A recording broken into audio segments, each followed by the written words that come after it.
এই যে এক বান্ডিল ওষুধ। আমি নিজের ওষুধ খেতে ভুলে যাই, কিন্তু ফড়িংয়ের ওষুধ টাইম টু টাইম খাওয়াতে হচ্ছে। হবে তো বাবা, কি বিভৎস অবস্থা বলুন তো। আপনারা অনেকেই ফড়িংয়ের জন্য প্রার্থনা করেছেন, তারপরে অনেকে ওই ফড়িংয়ের রক্তাক্ত ভিডিওটা দেখে ভয় পেয়ে গেছেন। ভয় পাওয়ার কিছু নেই, ডাক্তারবাবু বলেন শরীর থাকলে শরীর খারাপ তো হবেই, তবে সাবধান হওয়া দরকার। পুপু টিউশনে যাবে, 11টার সময় মনে হয় বেরোবে। তা বলেছিলাম তোকে কি কোনো ভারী টিফিন বানিয়ে দেবো? বলছে না, চা বিস্কুট খেয়ে বেরোবো, আর রাস্তায় কিছু খাবো। বাবা আমি না ওদের খাওয়া নিয়ে বেশি চিন্তা করবো না গো। পকেট ভর্তি ওদের পয়সা থাকে, নিজের হাতে খেতে পারে, এরপরেও যদি ওই খাওয়া খাওয়া নিয়ে চিন্তা করে আমি অসুস্থ হয়ে যাই, আমাকে কেউ দেখবে না। লাস্টে কী বলবো বলো তো, তোমাকে কে এত ভাবতে বলেছে? তুমি কেন এত ভাবছো? এই ছোটো ছোটো টেনশন থেকেই তো হাইপার টেনশন হয়ে যাবে, তখন আর টেনশন কমানোর কোনো ওষুধই থাকবে না। আমি খুব চিন্তা করি গো ওদের পেটের। এই ইন্দ্রবাবু সকালে বেরিয়েছে, যত বলি একটুখানি ছাতুর ঘোল খেয়ে বেরিয়ে যাবে, না কলা খাবে। বাদ দিন, কাশি হয়েছে তাও কলা খাচ্ছে। যেটা ভাবে যেটা বোঝে সেটাই করে, সেটাই করে। ওয়াশিং মেশিনে এত জামা কাপড় সব রেখে দিয়েছি, একটু পরেই কাচাকুচি শুরু করব। চলুন চাটা বসাই। কুকুকে তো ডেকে আসলাম, পাউরুটিওয়ালা কাকা আসলে একখানা পাউরুটি নিতাম, চায়ের সঙ্গে ওই বাটার টোস্ট খেলে পেটে অনেকক্ষণ থাকবে। আর আপনাদের দেখাই, আমার ব্যালকনির এখানে যে বেলি ফুলের গাছটা রয়েছে, প্রত্যেকটা ডালে ডালে কুড়ি এসে গাছ সাদা হয়ে গেছে। ফুটলে যা সুন্দর গন্ধ বেরোবে না ঘর দুয়ার দিয়ে। ও পুপু উঠে পড়েছে, বাকি হয়ে গেছে মনে হয়। আমি স্নান করে নিয়েছি, তবে ঘর দুয়ার মোছা হয়নি, পরে মুছবো। এই দেখুন, দেখেছেন প্রত্যেকটা ডালে ডালে কুড়ি এসছে। এত সুন্দর ওয়েদার না, রাতের দিকে বৃষ্টি হচ্ছে, বৃষ্টি না হলেও কোথাও বৃষ্টি হয়েছে, সেই ঠান্ডা হাওয়াটা বাড়ি অবধি বয়ে আসছে। ওপরের ঘরে জানলা কপাট খুলে শুয়েছিলাম। আর ও আমার বেবি, এই যে আমার বেবি। আমাদের বাড়ির ডোরবেল এখনো বন্ধ রয়েছে, ডোরবেলের আওয়াজ শুনলেই ও এক্সাইটেড হয়ে যাবে। এবার থেকে মনে হয় আমাদের ডোরবেল বন্ধই থাকবে, জানিস ফরিং? কেউ এসে ডাকলে দরজা পিটিয়ে ডাকবে।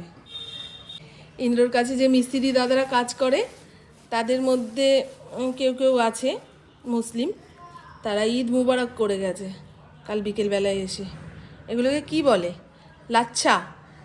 দুধের মধ্যে ভিজিয়ে খেতে হয়, খেতে দারুণ লাগে, একটা ঘি ঘি গন্ধ, ইনস্ট্যান্ট হয়ে যায়।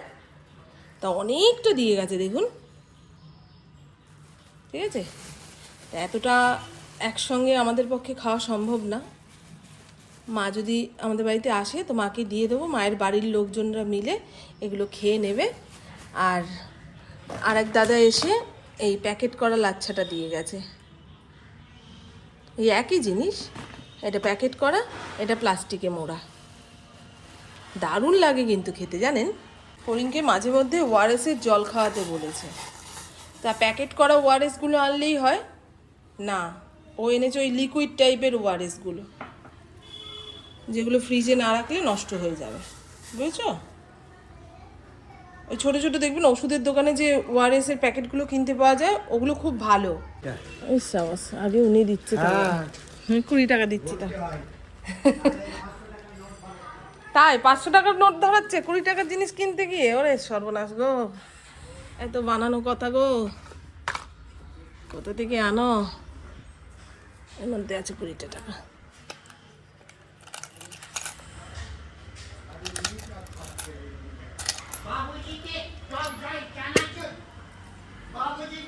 উনিশ টাকা দাম, উনি 1 টাকা ফেরত দিয়েছে।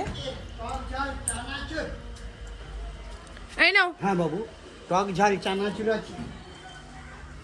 চলো, হয়ে গেছে হয়ে গেছে হয়ে গেছে। কুকুর আজকে 2টো পড়া রয়েছে মনে হয় না রে, পরপর। না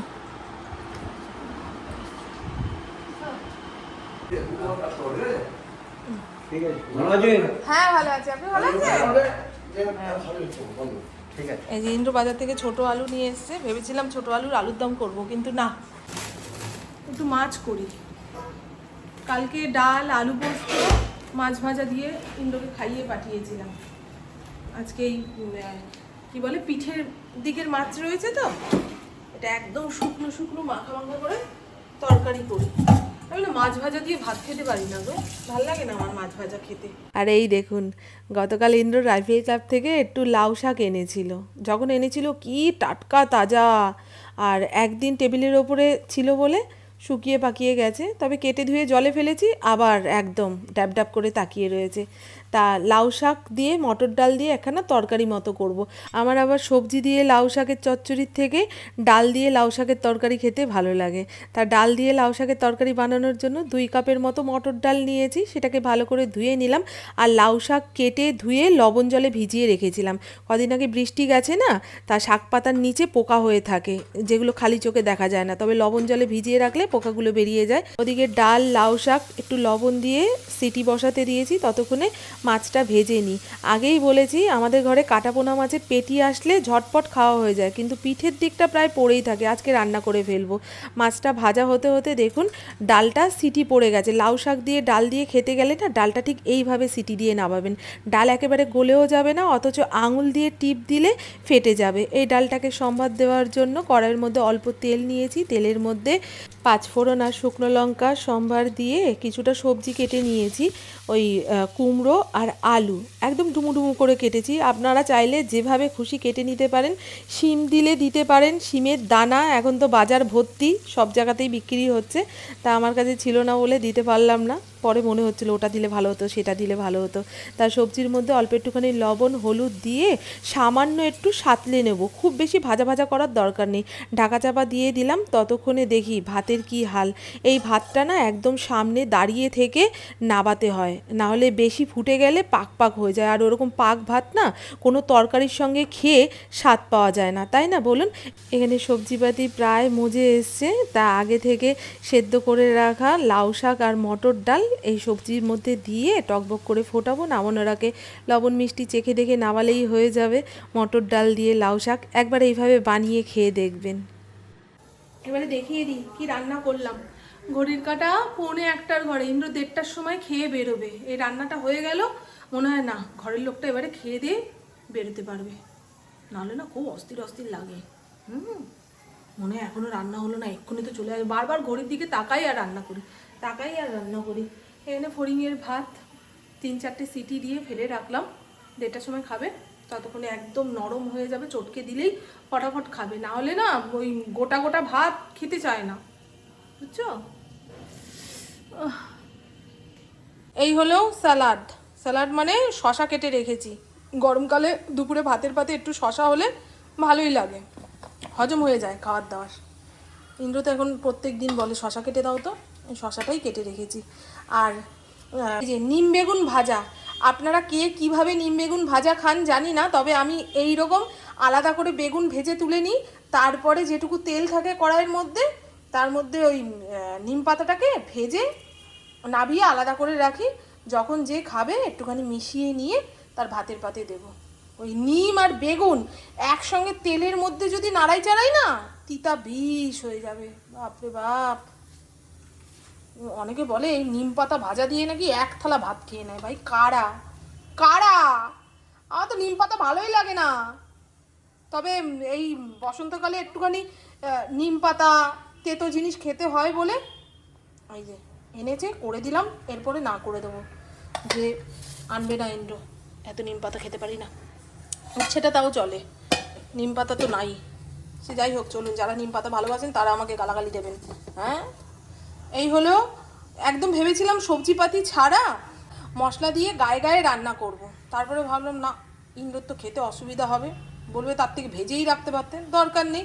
ভাজা যখন হয়ে গেছে, একটুখানি আলু আর সজনে ডাঁটা ছিল, বেশি করে টমেটো দিয়ে গামাখা করে রান্না করলাম।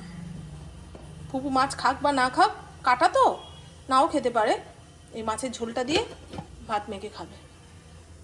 রান্নার কালার আসতে হবে বাবা, নাহলেই বলবে কি রেঁধেছ। আর এই হলো আজকের বিশেষ রান্না, মটর ডাল দিয়ে লাউ শাক। এইভাবে কখনো রান্না করে খেয়ে দেখবেন বন্ধু, দারুণ লাগে। এই গরমকাল আসছে, এইভাবে ডাল দিয়ে লাউ শাক রান্না করে খাবেন। লাউ শাক তো শরীরের জন্য খুব ভালো।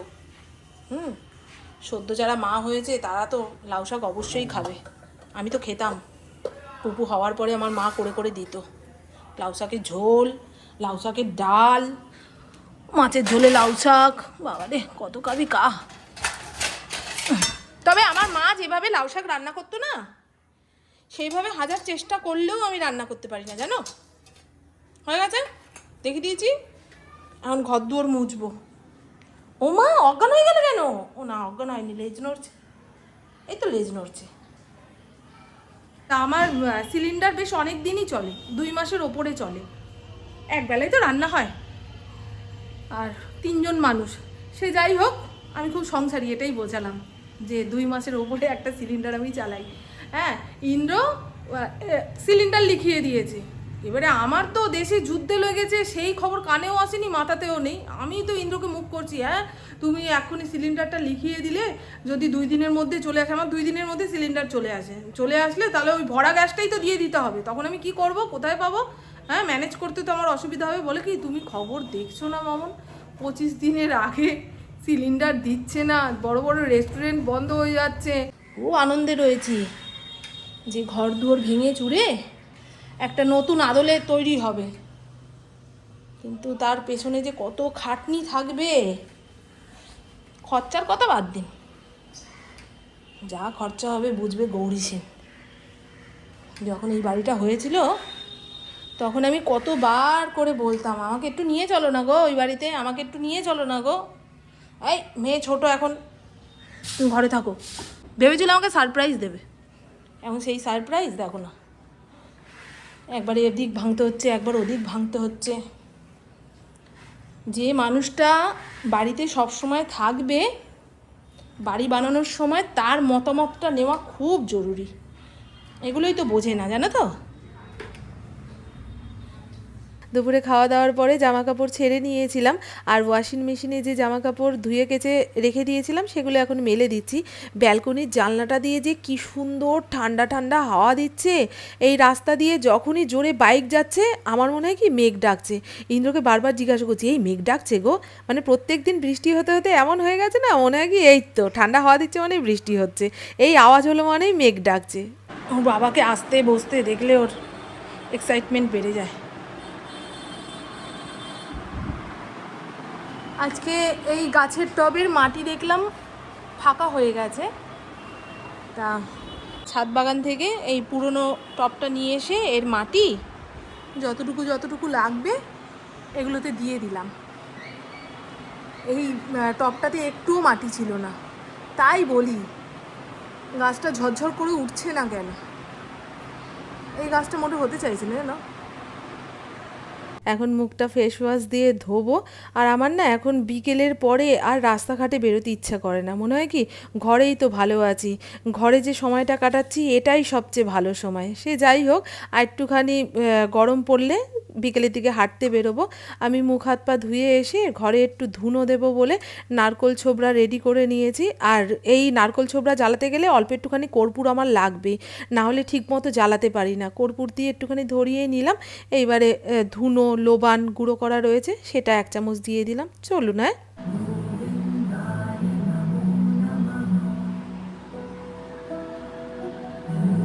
বিকেল হলেই এখন পুকুর উঠে যায়, কি খাবো কি খাবো কি খাবো কি খাবো, ঝোল ঝোল ম্যাগি। চামচটা দিয়ে ঘেটে দেখাচ্ছিলাম, আমি খাচ্ছিলাম না রে, হাতে কেড়ে রেখে দিলি। হ্যাঁ, ডাল করব পেঁয়াজ সোমবার দিয়ে, আর মোটা মোটা করে আলু ভাজা। ভালো লাগবে না? রাতে এরকম সিম্পল খাওয়ার খুব ভালো লাগে, দেখবেন। ওরা যতই হাবি জাবি বলুক, আমি করবো নাকি, আমি আমার মন মতনই রান্না করবো। তো আমার বক আজকের মতন এইটুকুই। আপনারা সবাই খুব খুব খুব ভালো থাকবেন, নিজের শরীরে খেয়াল রাখবেন, সুস্থ থাকবেন, আর অল টাইম স্মাইল করতে হবে। টাটা, খুব ভালো থাকবেন। এই কয়দিনে আমার 1 কেজি ওজন কমেছে, আরো কিছুটা কমে যাক, তারপরে দেখাবো আমি কি খাচ্ছি না খাচ্ছি, বুঝেছেন। এক্সারসাইজ তো করতেই হবে, সঙ্গে খাওয়াটাও কন্ট্রোল করতে হবে, নাহলে ফুলতে ফুলতে কুমড়ো, কুমড়ো থেকে হাতি, কেউ আটকাতে পারবে না। আমি তো নিজে খাওয়াও খাই। পুকুর পাতে যেটুকু ভাত বাঁচে, তরকারি বাঁচে, সেটা ফেলে দেবো? ডাস্টবিন চলে গেল। ইন্দ্র আজকে নিজের হাতে ভাত মেখে খেতে পারছে না, এই আঙুলটা কেটে গেছে। তা আমাকে বললো মামন একটু ভাত মেখে খাইয়ে দেবে, বললো বেচারা, তাকে খাইয়ে দিলাম। লাস্টে আর খেতে পারছে না, হুটোপাটি করছে তো। আমি তার ইঞ্জিনে দেওয়ার সঙ্গে সঙ্গে সে গিলে ফেলে বলছে দাও দাও, খুব তাড়াতাড়ি খায় তো, ওর সঙ্গে আমি পাল্লা দিয়ে ওকে খাওয়াতে পারছি না। সে যাই হোক, তারপরে এতটুকু ভাত ছিল, মাছ ছিল, ফেলে দেবো? ডাস্টবিন। মামনের পেট চলে গেল। আমাকে আর কে রোগা, বাদ দিন, রোগা হতে চাইও না আমি। না রে মা, ম্যাগির ভেতরে চামচটা ছিল, একটু উল্টে পাল্টে দর্শককে দেখাতে গেলাম, তাই তুই চামচটা টেনে হাত থেকে কেড়ে নিলি। ওই খেলে আমি হজম করতে পারবো না, গ্রিন টি খাবো। না রে বাবা, আমি নজর দেবো? আমার ওই সমস্ত ভালো লাগে না।